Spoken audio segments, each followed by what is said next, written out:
कब अपनी खुशी से वो आए हुए हैं, मेरे जज्बे दिल के बुलाए हुए हैं। कहीं खाक भी अब न बैठेगी अपनी कि उनकी गली से उठाए हुए हैं। नमस्कार, मैं हूं राजीव और आप देख रहे हैं घूमता हुआ आईना। दोस्तों, इस्लामाबाद वार्ता बेनतीजा खत्म हो गई।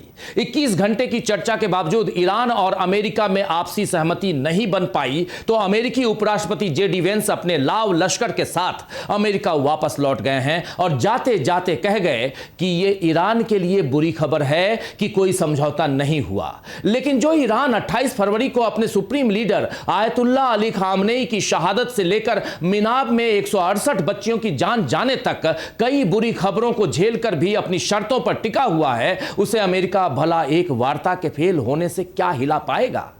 असल में तो इस्लामाबाद वार्ता का फेल होना अमेरिका के लिए बुरी खबर है, क्योंकि हॉर्मुज स्ट्रेट की चाबी अब भी ईरान के हाथ में ही है और इससे भी बढ़कर उसके पास सिर न झुकाने का जो जज्बा है वो ट्रंप जैसे नेताओं के पास नहीं है।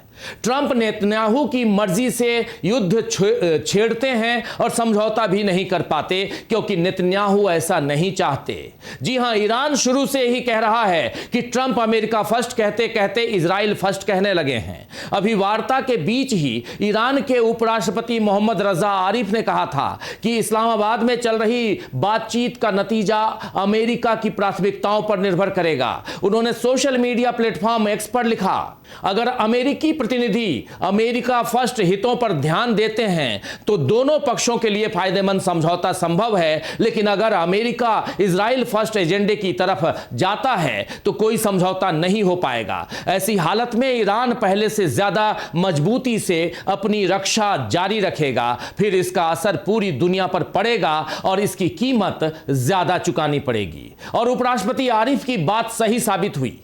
अमेरिका ने ईरान की शर्तों पर गौर नहीं फरमाया और वही रटी रटाई बातें कहीं जो पहले वो कह रहा था। ईरान के सरकारी टीवी चैनल ने अमेरिका के साथ वार्ता विफल होने के कारणों का खुलासा किया है। उसने कहा है कि अमेरिका ने बातचीत की मेज पर वो सब हासिल करने की कोशिश की जो वो युद्ध के माध्यम से हासिल नहीं कर सका। यानी अमेरिका ने ईरान से समृद्ध यूरेनियम सौंपने और हॉर्मुज स्ट्रेट को खोलने की मांग की। उन्होंने इस पर ईरान की संप्रभुता को मान्यता नहीं दी। वहीं ईरान ने भी अपने राष्ट्रीय हितों की रक्षा के लिए सैन्य उपायों का सहारा लेने का फैसला किया है। ईरान के पूर्व उपराष्ट्रपति अताउल्ला मोहाजिरानी ने कहा है कि अमेरिका ने खुद बातचीत का प्रस्ताव दिया, मध्यस्थ तय किया और ईरान की शर्तें भी मानी, लेकिन वो बातचीत की मेज पर वही हासिल करना चाहता था जो वो जंग के मैदान में नहीं कर पाया। तो इस तरह वार्ता अभी तो असफल हो गई है और क्या आगे भी दोबारा बातचीत शुरू होने की कोई संभावना है, यह सवाल अभी बना हुआ है। इस बारे में पाकिस्तान ने तो कहा है कि वो आगे भी मध्यस्थता के लिए तैयार है। पाकिस्तान के विदेश मंत्री इशाक डार ने रविवार को प्रेस कॉन्फ्रेंस में कहा कि यह बेहद जरूरी है कि सभी पक्ष युद्ध विराम का पालन करते रहें। उन्होंने कहा कि पाकिस्तान आगे भी अपनी भूमिका निभाता रहेगा और आने वाले दिनों में ईरान और अमेरिका के बीच बातचीत और संवाद को आगे बढ़ाने में मदद करता रहेगा। इशाक डार ने उम्मीद जताई कि अमेरिका और ईरान सकारात्मक भावना से बात करना जारी रखेंगे, जिससे कि क्षेत्र और उससे परे स्थायी शांति और समृद्धि हासिल की जा सके। उन्होंने आगे कहा कि अमेरिका और ईरान के बीच वार्ता में पाकिस्तान मध्यस्थ की भूमिका निभाता रहेगा। इस बात में कोई दो राय नहीं है दोस्तों कि ईरान जंग के बाद जो वर्ल्ड ऑर्डर बदला है उसमें अमेरिका पर ईरान भारी दिखाई दिया है। वहीं इसमें पाकिस्तान भी एक अहम किरदार बनकर उभरा है। आखिर दो युद्धरत देशों को एक मेज पर लाने का काम आसान नहीं होता है। पाकिस्तान अपनी भूमिका जहां तक निभा सकता था उसने वो भूमिका निभाई है। घोड़े को खींचकर तालाब तक तो लाया जा सकता है, लेकिन पानी पीना या ना पीना उसकी मर्जी होती है, उसमें कोई जबरदस्ती नहीं करवाई जा सकती। भारत भी ये काम कर सकता था, लेकिन मोदी सरकार इसमें क्यों चूक गई, यह भी बड़ा सवाल है। तो आइए दोस्तों, आज आईने की नजर से पड़ताल करेंगे कि इस्लामाबाद में क्या ईरान विजेता बनकर उभरा है और साथ ही समझेंगे कि अब इसके आगे किस दिशा में बढ़ेगा वर्ल्ड ऑर्डर। 28 फरवरी को जब अमेरिका और इजराइल ने मिलकर ईरान पर हमला बोला था तो दोनों देशों को उम्मीद थी कि supreme leader Ayatollah Ali Khamenei की हत्या करने के बाद उन्हें ईरान को झुकाने में कामयाबी मिल जाएगी और फिर वो अपनी मर्जी की सरकार बनाएंगे। 11 फरवरी को जब बेंजामिन नेतन्याहू ने अमेरिका में ट्रंप के सामने ईरान पर युद्ध छेड़ने का प्रस्ताव रखा तो यही समझाया था कि ईरान अभी कमजोर है और उस पर हमला कर हम आसानी से जीत जाएंगे। ट्रंप ने भी नेतन्याहू की बात मान ली और इसका नतीजा अब अमेरिका सहित पूरी दुनिया भुगत रही है, क्योंकि ईरान हारा नहीं बल्कि उसने दुनिया को दिखा दिया कि अली खामनेई समेत तमाम लोगों की शहादत बेकार नहीं गई है। ईरान का हर बाशिंदा इस जंग में आखिरी सांस तक लड़ने के लिए तैयार है। देश ऐसे जज्बे से ही मजबूत बनते हैं। खुद राष्ट्रपति डॉक्टर मसूद पेजेश्कियान ने अमेरिका को चेतावनी दी थी। 1,40,00,000 से अधिक ईरानी लोगों ने अभियान में अपनी जान देने के लिए तैयार रहने का इरादा जताया है। मैं भी ईरान के लिए अपनी जान देने के लिए पहले भी तैयार था, अब भी हूं और आगे भी रहूंगा। जरा सोचिए दोस्तों कि क्या ईरानी राष्ट्रपति पेजेश्कियान की तरह कभी अमेरिकी राष्ट्रपति डोनाल्ड ट्रंप ने अपनी कुर्बानी का दावा जनता के सामने किया? नहीं, कभी नहीं किया। बल्कि ट्रंप ने तो लड़ाई की शुरुआत में ही जब कुछ अमेरिकी सैनिकों की मौत हुई थी तो कहा था कि कुछ और शहादत होगी लेकिन हम लड़ाई जारी रखेंगे। दरअसल व्यापारी ट्रंप की निगाहें ईरान के तेल, हॉर्मुज स्ट्रेट और परमाणु जखीरे पर हैं, जिसे वो अपने मुनाफे के लिए इस्तेमाल करना चाहते हैं और अपने लालच के लिए पूरी दुनिया को बड़े नुकसान में धकेल दिया है। इसीलिए 7 और 8 तारीख की दरमियानी रात जब दुनिया को खबर मिली कि पाकिस्तान की मध्यस्थता से अमेरिका और ईरान के बीच 28 फरवरी से चल रहा युद्ध 2 हफ्ते के लिए रुक गया है और इसके साथ ही खबर मिली कि 10 तारीख को इस्लामाबाद में दोनों पक्षों के बीच शांति वार्ता होगी, तो यह पूरी दुनिया के लिए बहुत बड़ी राहत की बात थी। दरअसल जंग दिन ब दिन भयावह हो रही थी और बार बार परमाणु हमले का डर भी बढ़ रहा था। इसलिए सब चाहते थे कि युद्ध रुके, मगर इजराइल और अमेरिका ऐसा नहीं चाहते। इस्लामाबाद वार्ता फेल होने के बाद यह ज्यादातर खुलकर नजर आ रहा है कि इन देशों के खून की प्यास अभी बुझी नहीं है। इजराइल के प्रधानमंत्री बेंजामिन नेतन्याहू ने सोशल मीडिया प्लेटफॉर्म एक्स पर लिखा है कि उनके नेतृत्व में इजराइल ईरान और उसके समर्थित समूहों के खिलाफ कार्रवाई जारी रखेगा।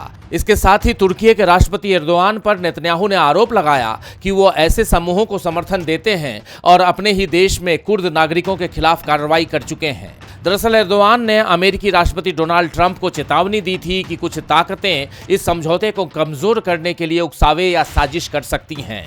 उनका इशारा इजराइल की तरफ था, क्योंकि इस्लामाबाद में वार्ता से पहले इजराइल लेबनान पर हमले कर रहा था और अमेरिका कह रहा था कि सीज फायर में यह शर्त है ही नहीं कि लेबनान में भी हमले रोके जाएं, जबकि ईरान ने साफ मांग की थी कि लेबनान पर हमले रुकने चाहिए।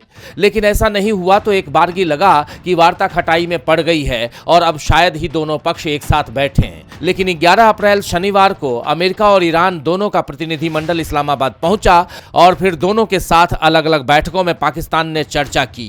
ईरान के विदेश मंत्रालय के प्रवक्ता इस्माइल बगाई ने एक्स पर बताया कि इस्लामाबाद में अमेरिका और ईरान के बीच कई बार मैसेज और लिखित दस्तावेजों का आदान प्रदान हुआ। दोनों पक्षों के बीच 5 अहम मुद्दों पर विस्तार से चर्चा हुई। इसमें हॉर्मुज स्ट्रेट परमाणु कार्यक्रम, युद्ध की भरपाई, ईरान पर लगे प्रतिबंध हटाना और ईरान के खिलाफ तथा पूरे क्षेत्र में चल रहे युद्ध को पूरी तरह खत्म करने जैसे विषय शामिल रहे। लेकिन इन मुद्दों पर सहमति नहीं बन पाई। अमेरिका न ईरान पर लगे प्रतिबंध हटाने के लिए तैयार हुआ और न ही उसने हॉर्मुज पर अपना रुख साफ किया। दरअसल पिछले 10 दिनों में ही ट्रंप 2 बिल्कुल अलग अलग बातें कह चुके हैं। पहले उन्होंने कहा था कि हॉर्मुज में अमेरिका की कोई खास दिलचस्पी नहीं है, अमेरिका को वहां से गुजरने वाले तेल की जरूरत नहीं है। फिर कुछ ही दिनों बाद उन्होंने कहा कि यह अमेरिका की मांगों का सबसे जरूरी हिस्सा है और अगर इसे खुला नहीं रखा गया तो कोई बातचीत नहीं हो सकती। वैसे यह तय है कि हॉर्मुज स्ट्रेट पर अमेरिका अपना कब्जा चाहता है, क्योंकि ईरान ने इस पर न केवल नाकेबंदी की है बल्कि अब टोल वसूलने की शुरुआत भी उसने कर दी है और ट्रंप इससे बुरी तरह चिढ़ गए हैं। दरअसल डोनाल्ड ट्रंप समझ गए हैं कि हॉर्मुज स्ट्रेट ईरान के पास एक ऐसी ढाल है जिसे भेदना लगभग नामुमकिन है। ईरानी संसद से मंजूरी मिलने के बाद अब IRGC को हॉर्मुज स्ट्रेट से गुजरने वाले जहाजों से टोल वसूलने का अधिकार मिल गया है। हर एक बैरल तेल पर $1 ईरान वसूलेगा। साथ ही क्रिप्टो करेंसी में भुगतान की व्यवस्था भी होगी ताकि अंतर्राष्ट्रीय प्रतिबंधों पर कोई असर न पड़े। ईरान की इस रणनीति से उसे आर्थिक मजबूती तो मिलेगी ही, साथ ही अमेरिका को भी उसकी ताकत का एहसास हो जाएगा, बल्कि कहना चाहिए कि हो चुका है। इसीलिए तो इस्लामाबाद तक अमेरिका को चर्चा के लिए आना पड़ा। हालांकि एक ही बार में कोई वार्ता सफल नहीं होती और इस बार ऐसा ही हुआ है। तस्नीम न्यूज एजेंसी के मुताबिक ईरानी डेलीगेशन में शामिल एक सदस्य ने बताया कि ईरान को बातचीत की कोई जल्दी नहीं है। उन्होंने कहा कि अब गेंद अमेरिका के पाले में है। ईरान ने अमेरिका को सही और अच्छा प्रस्ताव दिया है, अब उन्हें हकीकत को समझते हुए फैसला लेना है। सूत्र ने यह भी कहा कि हॉर्मुज के मुद्दे पर तब तक कोई बदलाव नहीं होगा जब तक अमेरिका एक उचित समझौते के लिए तैयार नहीं होता। फिलहाल अगली बातचीत कब और कहां होगी, इसकी कोई तारीख या जगह तय नहीं की गई है। वहीं राष्ट्रपति ट्रंप ने अपने सोशल मीडिया प्लेटफॉर्म पर एक लेख शेयर किया है जिसमें ईरान के खिलाफ सख्त कदम की बात कही गई है। इस लेख में सुझाव दिया गया है कि अगर ईरान अमेरिकी शर्तें नहीं मानता तो अमेरिका उस पर समुद्री नाकेबंदी लगा सकता है। लेख के मुताबिक इस तरह की नाकेबंदी से ईरान की अर्थव्यवस्था पर बड़ा दबाव पड़ेगा और चीन और भारत जैसे देशों पर भी असर होगा जो ईरान के तेल पर निर्भर है। रिपोर्ट में यह भी कहा गया है कि ट्रंप पहले भी वेनेजुएला के खिलाफ इसी तरह की रणनीति अपना चुके हैं जिससे वहां की अर्थव्यवस्था बुरी तरह प्रभावित हुई थी। तो ये साफ नजर आ रहा है दोस्तों कि अमेरिका फिर धमकाने की भाषा बोल रहा है। उसके हाथ में अब यही बाकी रह गया है, क्योंकि ईरान को झुकाना तो अब भी दूर की कौड़ी है। तो अमेरिका भारत और चीन जैसे देशों को परोक्ष तौर पर धमका रहा है। चीन तो ईरान को सैन्य सहायता भी दे रहा है, जिस पर ट्रंप ने उसे भी धमकाया है। चीन और अमेरिका की अदावत तो चलती ही रहती है, हम सब जानते हैं। लेकिन भारत की भूमिका इस नई बदली हुई वैश्विक व्यवस्था में क्या होगी, इस पर सवाल उठ रहे हैं। याद कीजिए 2008 में मुंबई हमलों के बाद डॉक्टर मनमोहन सिंह ने पाकिस्तान को अलग थलग करने में असरकारी सफलता हासिल की थी। दुनिया की नजरों में उसे आतंकवाद को बढ़ावा देने वाले देश के रूप में दर्शाया गया था।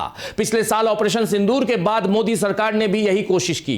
दुनिया के अलग अलग देशों में सर्वदलीय प्रतिनिधिमंडल मोदी सरकार ने भेजा था ताकि पाकिस्तान के खिलाफ और भारत के पक्ष में माहौल बनाया जा सके, भारत को पीड़ित बताने पर देशों को सहमत किया जा सके।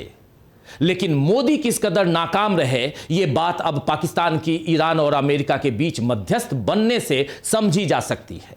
मोदी चाहते तो 28 फरवरी को ही ट्रंप और नेतन्याहू के खिलाफ बयान देते, आयतुल्लाह अली खामनेई के शोक संदेश देते उनके लिए। मोदी चाहते तो 26 फरवरी को इजराइल में नेतन्याहू से गले नहीं मिल रहे होते। लेकिन मोदी ने ऐसा नहीं चाहा और अब पूरी दुनिया देख रही है कि इस्लामाबाद शांति वार्ता से पाकिस्तान ने अपने लिए कैसा इतिहास रच लिया है और कैसे मोदी ने भारत के गौरवशाली इतिहास को धूमिल कर दिया है।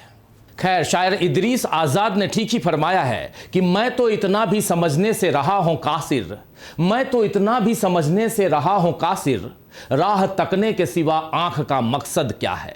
तो आज के लिए बस इतना ही, फिर मिलेंगे खबरों के नए आईने के साथ। तब तक देखते रहिए डीबी लाइव। नमस्कार।